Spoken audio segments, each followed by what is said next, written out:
Jika Yerusalem saat ini sudah diklaim oleh Amerika sebagai ibu kota Israel, itu pertanda Masjidil Aqsa akan ada dalam kehancurannya.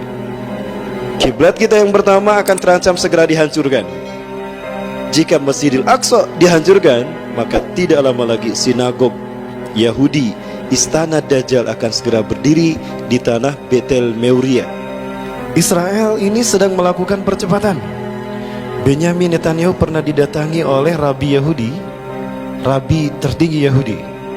Sudah banyak kemajuan yang terjadi. Apa yang kau lakukan bagus, progresnya luar biasa. Tapi kenapa Mesias belum juga datang? Lakukan percepatan agar Mesias segera datang. Ini percepatannya. Yerusalem diklaim menjadi ibu kota Israel, dan kalau itu sudah terjadi, Masjidil Aqsa akan diruntuhkan, maka sinagog dalam waktu singkat akan berdiri, dan jika sinagog sudah berdiri, Dajjal akan segera datang. Kedatangan Dajjal ini akan terjadi di mana mereka Zionis Yahudi akan menjadi pasukannya.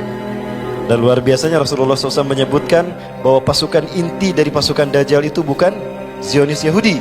Ya, maksudnya bukan mereka yang berangkat dari Israel, tapi justru adalah Yahudi dan berangkat dari lembah Isfahan, Iran, menggunakan jubah Persia. Dari sini saya paham, Syiah dan Zionis itu sama, 11-12. Ya, baik Bapak Ibu yang dirahmati Allah, Dajjal akan dipertemukan oleh Allah dengan Nabi Isa AS. Ketika itu Nabi Isa turun ketika kaum muslimin akan sholat subuh berjamaah.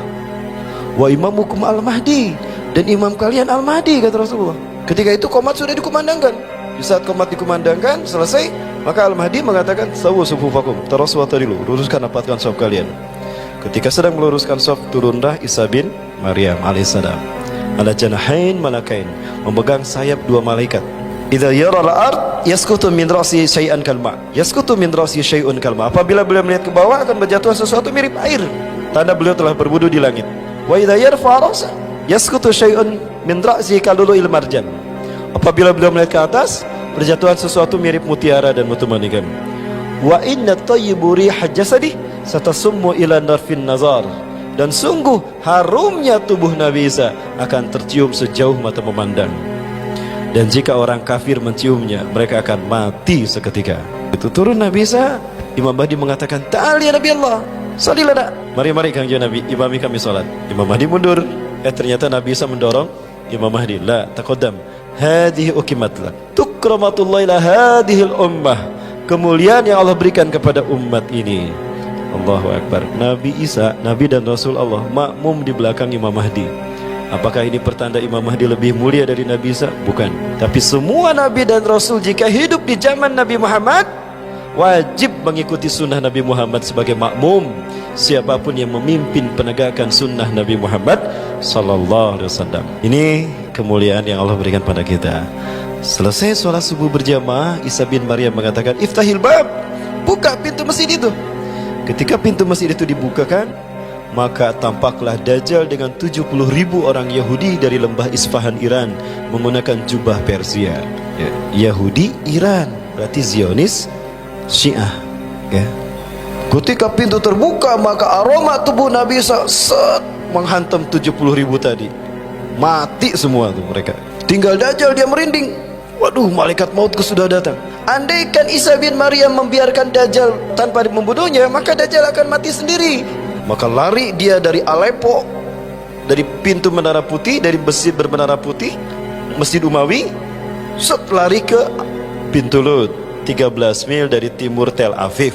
Dibunuhlah di Israel, di 13 mil Tel Aviv, di pintu Lut. Nah, di sanalah dibunuh oleh Nabi SAW. Nah, ketika Dajjal mati, maka kemudian penaklukan dan penguasaan sebuah negara terjadi.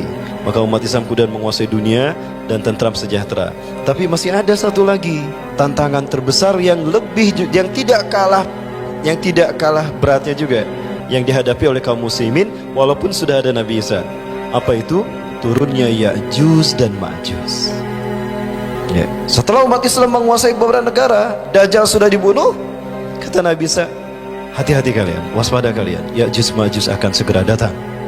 Maka kaum muslimin semuanya disuruh masuk bersembunyi. Ya. Fayanzilu sari'an min makanin ilatat. Ya, min khilaral makan.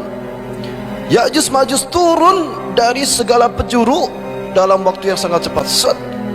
Maka bangsa-bangsa yang tersisa di muka bumi habis dibantai oleh Ya'juj, bahkan dimakan. Alhamdulillah kaum muslimin sudah diperintahkan oleh Nabi Isa untuk masuk bersembunyi. Termasuk Nabi Isa juga bersembunyi. Semuanya ada dalam komando Nabi SAW. Tidak boleh ada yang keluar. Maka mereka bertahan mabit sampai malam tuh, tidak ada yang keluar sampai subuh. Di malam harinya Ya'juj Ma'juj berkata, semua manusia sudah kita habisi, tidak ada yang tersisa. Salah satu dari mereka melihat ke langit, lalu dia menggerakkan tombaknya, lalu dilemparkan, dilesatkan ke langit, dan tombak itu kembali dengan berlumuran darah. Sampai tombak itu kembali dalam keadaan berlumuran darah.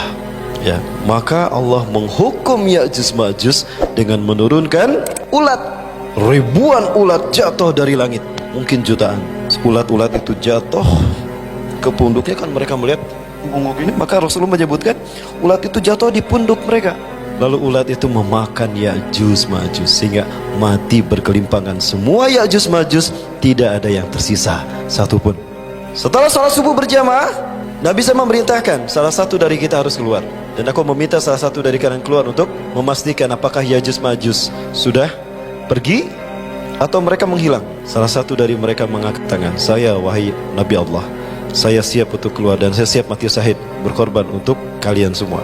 Maka orang itu keluar, dan ketika dilihat ternyata Ya'juj Ma'juj sudah berkelimpangan. Para sekalian, jumlahnya sangat banyak sekali. Maka umat Islam pun keluar, dan hari demi hari dirasakan dalam keadaan aman sejahtera. Baik, Ibu Fillah rahimakumullah. Selain ini dalam hadis Rasulullah SAW tadi yang diriwayatkan oleh Huzaifah bin Usaid, yang dari sahabat Huzaifah bin Usaid, yang diriwayatkan oleh beberapa ulama ahli hadis seperti Imam At-Tirmidzi, Abu Daud, Imam Ahmad, dan juga Bukhari Muslim tentunya. Di dalam Al-Quran disebutkan kata Ya'juj Ma'juj ini terkait dengan sosok yang sangat fenomenal, sosok yang mampu menguasai dunia dalam cakupan yang sangat luas, dari timur sampai ke barat. Dan sosok ini disebut dengan Kauniyah Zulkarnain.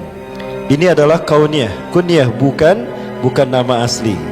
Ya Bapak Ibu, namun belakangan kita dikagetkan dengan pernyataan dari Donald Trump.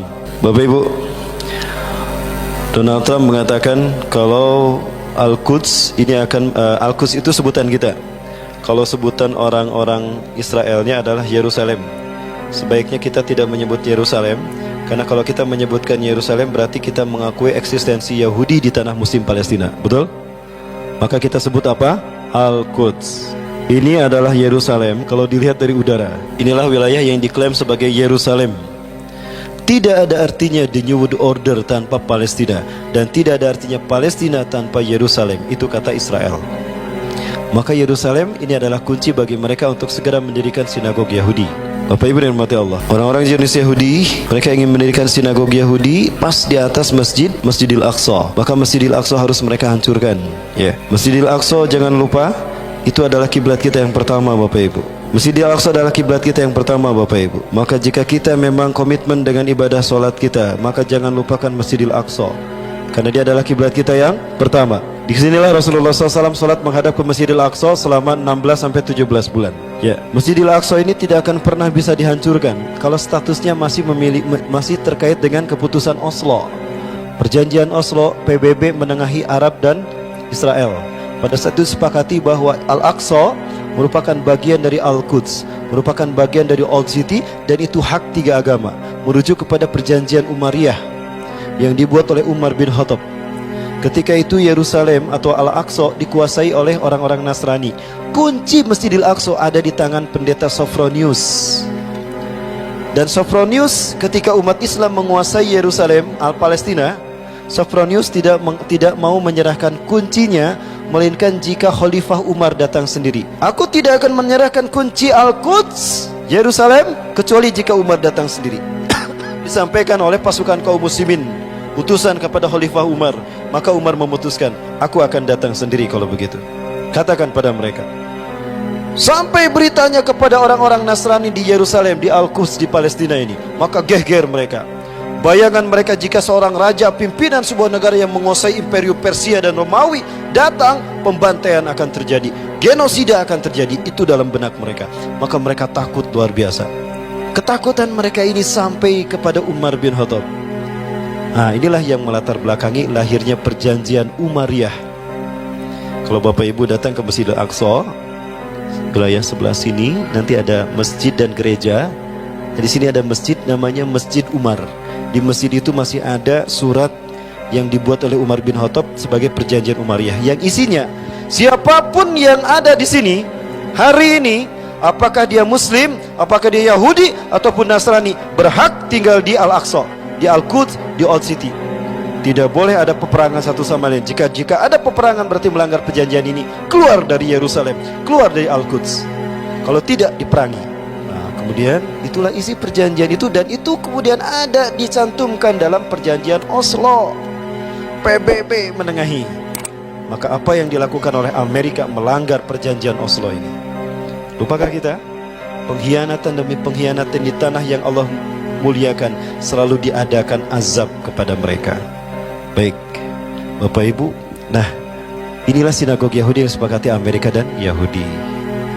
Inilah kenapa Donald Trump mengatakan Al-Quds atau Yerusalem milik Israel, agar Israel segera membangun sinagog Yahudi. Tapi saya yakin Dajjal tidak akan pernah menginjakan kakinya di sini, walaupun sinagog ini sudah berdiri. Kenapa? Karena Dajjal tidak akan pernah bisa memasuki Masjidil Aqsa. Ada 4 masjid kata Rasulullah yang tidak akan bisa dimasuki Dajjal.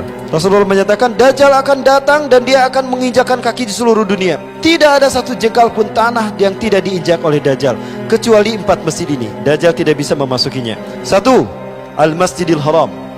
Yang kedua, Masjid Nabawi.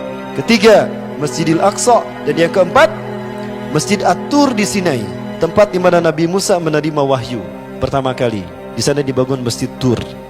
Kenapa 4 masjid ini tidak bisa memasuki Dajjal, bahkan Ya'juj Ma'juj pun tidak memasukinya?